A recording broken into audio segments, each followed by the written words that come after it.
television and so on, devises various types of nagging that can be used for different kinds of purchases.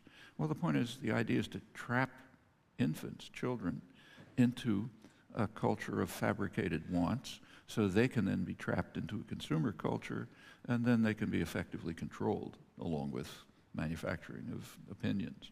All very conscious, incidentally. There's some quite good studies of this if you're interested.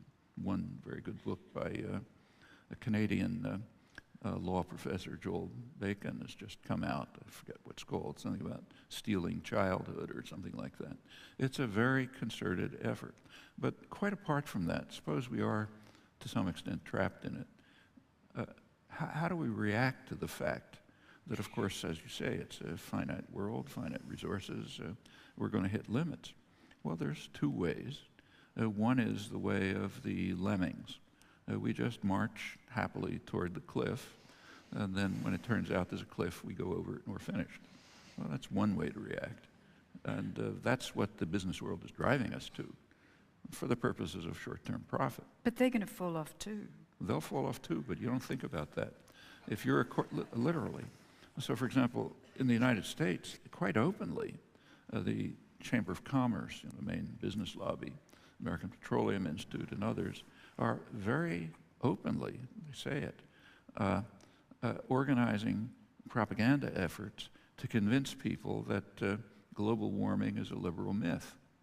And it's affected popular opinion. You can see the polls reacting as the campaign continues.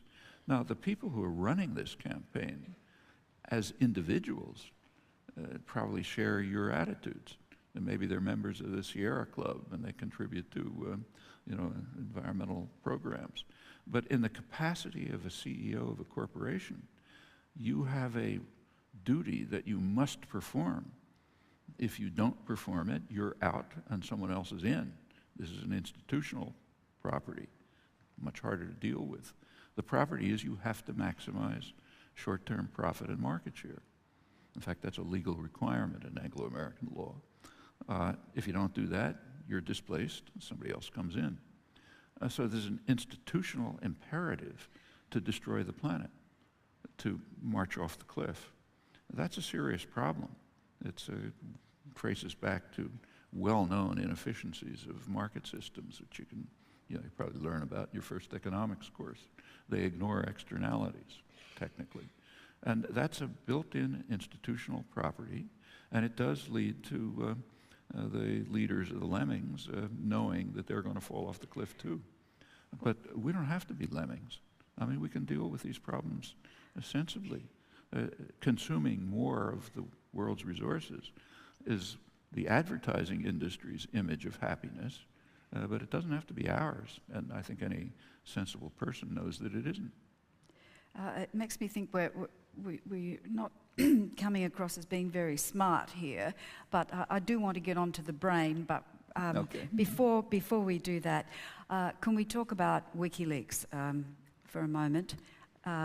Julian Assange has lost his extradition appeal. Recently, our Prime Minister dismissed him on the public broadcaster as just anarchic. The implication is that all sensible people know anarchism is ridiculous and irresponsible. Common sense, right? Depends what you mean by